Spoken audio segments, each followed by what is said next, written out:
gimana kita bisa berpikir dan bersikap buat kebaikan bersama, bukan cuma diri sendiri. Sekarang kan banyak banget isu yang bisa bikin perpecahan. Jadi wawasan kebangsaan itu penting banget biar kita tetap punya rasa persatuan dan tidak mudah terpecah oleh perbedaan. Kita semua mengetahui bahwa memang bangsa kita dan juga negeri ini itu sedang tidak baik-baik saja.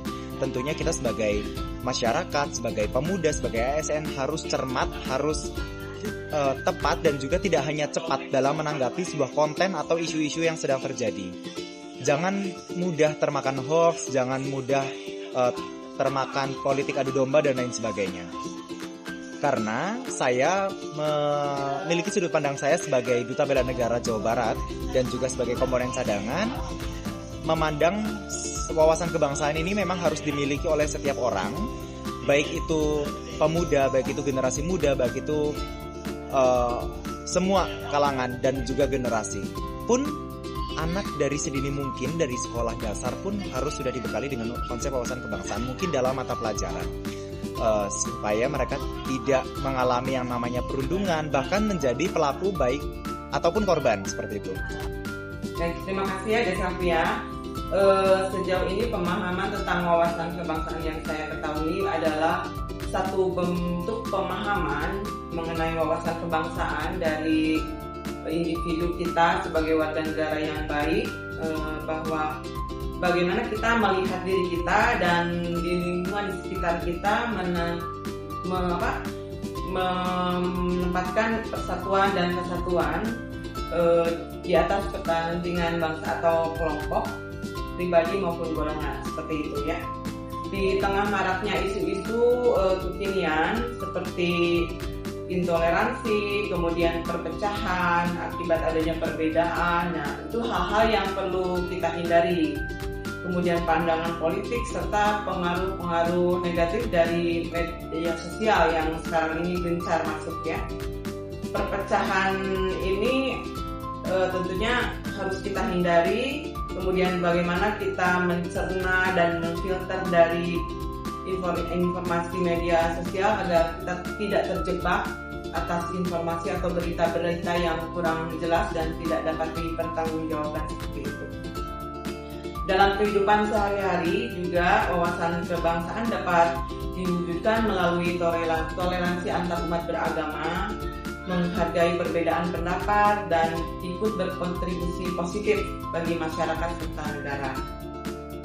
Bagi kita ya tentunya sebagai warga negara yang baik, sangat penting untuk memupuk rasa kebangsaan dengan memahami konsepnya, tidak hanya teoritisnya saja, akan tetapi yang lebih jauh adalah bagaimana kita mengaplikasikan, menerapkan praktek-praktek pemahaman wawasan kebangsaan itu sendiri, bekerja dengan jujur, diantaranya disiplin, mengutamakan kepentingan bangsa dibandingkan kepentingan kelompok atau golongan, seperti itu.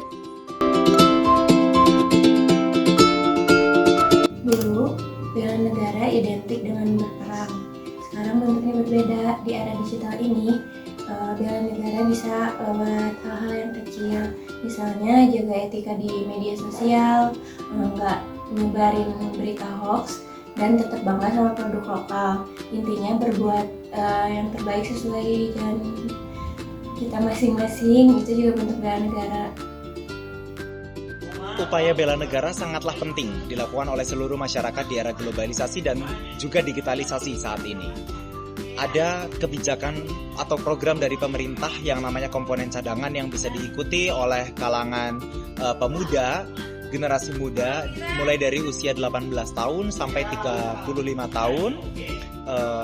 Dan saya sebagai alumni komponen cadangan salah satunya. Dan juga kalau di Jawa Barat ada juga program namanya Duta Bela Negara yang diselenggarakan oleh Bakas Bangpol Provinsi Jawa Barat. Dan juga banyak sekali upaya seperti Kemenpora menyelenggarakan PKPBN, yaitu pendidikan kader bela negara. Jadi bela negara itu dapat dilakukan oleh banyak cara. Dengan tanpa senjata pun bisa. dari semudah mungkin, dari sedini mungkin anak SD tidak melakukan perundungan, tidak menjadi korban maupun pelaku dari perundungan atau bullying, itu adalah salah satu upaya bela negara. Belajar yang rajin di bangku sekolah, bangku perkuliahan, itu juga upaya bela negara, menjadi bagian penting di masa depan bagi bangsa dan negara ini. Baik ya, akan coba saya jawab, Sofi. Menurut pandangan saya, pentingnya upaya bela negara itu karena kita mempunyai tanggung jawab yang besar ya dari setiap warga negara yang baik, di mana bentuk upaya bela negara itu saat ini tidak hanya berbentuk fisik saja ya seperti zaman dulu ketika zamannya Diponegoro, akan tetapi seiring dengan berkembangnya zaman, kemajuan, bahwa bentuk ancaman itu dapat juga berupa non-fisik seperti penyebaran hoaks, radikalisme, perpecahan sosial, dan pengaruh budaya-budaya asing yang saat ini begitu mudah ya keluar masuk. Tanpa kita pemahaman dari bela negara, kemudian kita menguatkan prinsip-prinsip dari bela negara yang kita miliki, kita harus memupuk rasa cinta tanah air, disiplin, tanggung jawab, dan semangat gotong royong, serta menggunakan media-media sosial yang kita pahami dan kita ketahui itu secara bijak ya. Yaitu tadi bagaimana kita pandai memfilter berbagai informasi apapun bentuknya, dan kita mempunyai prinsip yang kuat bahwa kecerdasan digital dan nasionalisme yang kuat itu perlu kita pertahankan, kita pupuk selalu ya, agar kita tidak mudah terprovokasi dan tetap menjunjung tinggi nilai-nilai Pancasila dan persatuan Indonesia. Dengan demikian, bela negara menjadi bentuk partisipasi aktif seluruh masyarakat untuk menjaga keutuhan, keamanan, dan martabat bangsa di tengah tantangan global yang semakin kompleks saat ini. Demikian dari kami.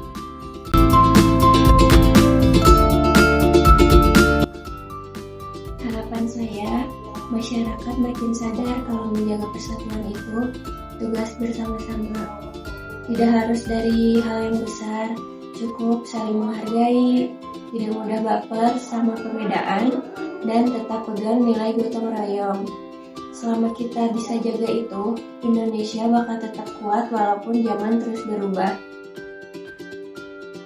Harapan saya tentang peran masyarakat dalam menjaga persatuan dan keutuhan Indonesia di tengah perubahan zaman ini, saya berharap edukasi bela negara dan juga wawasan kebangsaan itu dimulai dari lingkungan yang paling terkecil, yaitu keluarga, dan juga kesadaran diri untuk bisa cinta tanah air, jiwa patriotismenya tinggi, nasionalnya tinggi. Jadi paparkan hal-hal tersebut ke anak ya, kita selaku orang tua, dan juga sebagai anak, sebagai pemuda, kita juga open mind, kita juga memiliki pola pikir yang terbuka dalam hal-hal tersebut. Betapa pentingnya wawasan kebangsaan, bela negara, dan juga wawasan Nusantara bagi kita, karena hal ini tidak hanya berdampak dalam jangka pendek, tapi juga jangka panjang. Karena siapa lagi yang akan memimpin bangsa dan negara ini ke depan kalau bukan kita? Bonus demografi 2025, Indonesia Mas 2025 itu harus kita jemput dari sekarang. Ya, 100 tahun Indonesia merdeka, yang akan menjadi pemimpin-pemimpin nantinya adalah generasi muda, pemuda yang saat ini sedang menduduki kursi bangku sekolah dan juga bangku perkuliahan. Jadi tetap semangat. Yang namanya perubahan zaman itu arusnya deras dan juga sangat cepat. Jadi pandai-pandai menyaring, pandai untuk memfilter pertemanan, konten, dan asupan yang masuk ke dalam otak kita, mata kita, dan juga lingkungan kita. Ikutilah organisasi, komunitas, dan juga forum yang berdampak positif bagi kita, terutama yang berkaitan dengan wawasan kebangsaan dan juga bela negara. Salam bela negara. Baik, di era digital saat ini, kemampuan berpikir kritis itu sangat penting ya, agar masyarakat tidak mudah terpengaruh oleh berita-berita yang palsu, provokatif, tidak jelas dan tidak dapat dipertanggungjawabkan, dan tentunya juga bertentangan dengan nilai-nilai kebangsaan. Tapi berpikir kritis ini juga harus diimbangi dengan rasa cinta yang ditumbuhkan agar kebebasan berpendapat tidak justru merusak persatuan bangsa. Manifestasi ataupun penerapannya itu dapat kita buktikan dengan contohnya meningkatkan literasi digital atau kemampuan kita ya terhadap IT. Artinya kita juga harus melek terhadap IT itu sendiri. Bagaimana kita memeriksa kebenaran informasi sebelum membagikan informasi yang kita ketahui, sikap kritis kita untuk tidak mudah percaya begitu saja, tetapi mengecek terlebih dahulu informasi yang kita terima, dari mana sumbernya, apa isi pesannya, kemudian bagaimana kita mencermati dampak informasi tersebut kepada masyarakat. Dan itu menjadi pertimbangan kita nanti, apakah informasi yang kita ketahui dan kita dapat perlu kita share atau kita bagikan kembali kepada masyarakat atau tidak sama sekali. Kemudian menanamkan nilai-nilai Pancasila dalam penggunaan media sosial, bagaimana kita berekspresi tetap berpedoman pada etika, kesopan santunan, kemudian nilai-nilai kebangsaan. Misalnya menghindari hal-hal yang bersifat mengujar kebencian, kemudian menjaga toleransi dan menyebarkan konten-konten yang positif tentang persatuan. Kemudian mendorong pendidikan karakter dan diskusi kritis di sekolah maupun kelompok ataupun komunitas anak muda yang perlu dibiasakan kepada mereka untuk berpikir logis dan terbuka, namun tetap berakar pada identitas nasional. Diskusi tentang isu-isu kebangsaan, sejarah, dan nilai-nilai Pancasila yang bisa menjadi sarana untuk membentuk pola pikir kritis dan nasionalis. Kemudian menjadi teladan di lingkungan. Kita memupuk diri kita sendiri sebelum memberikan sesuatu kepada orang lain, tetapi kita menunjukkan hal-hal yang positif dan keteladanan dari diri kita sendiri. Kemudian orang tua, guru, dan tokoh masyarakat perlu memberikan contoh pula bagaimana menyampaikan pendapat yang santun, benar, tentang membela kebenaran tanpa menjelekkan atau merugikan pihak lain. Dan keteladanan itu akan lebih efektif dengan praktek dibandingkan dengan kita memberikan nasihat-nasihat saja ya. Yang terakhir adalah dengan menggunakan medsos untuk hal-hal positif, di mana berseliwerannya medsos saat ini kita sebarkan konten-konten yang positif, yang mendidik, inspiratif, dan membangkitkan semangat cinta terhadap tanah air kita, seperti prestasi anak bangsa, budaya daerah, atau nilai gotong royong agar dunia maya juga menjadi ruang yang menumbuhkan rasa nasionalisme yang baik dan benar. Seperti itu. Wawasan kebangsaan sangatlah penting agar tidak terjadi perpecahan di Indonesia. Jangan mudah terpecah belah oleh isu-isu yang belum tentu kebenarannya. Wawasan kebangsaan perlu ditanamkan sejak dini, dan namanya dapat dilakukan dengan mengimplementasikan nilai-nilai bela negara. Bela negara tidak hanya dapat dilakukan secara fisik.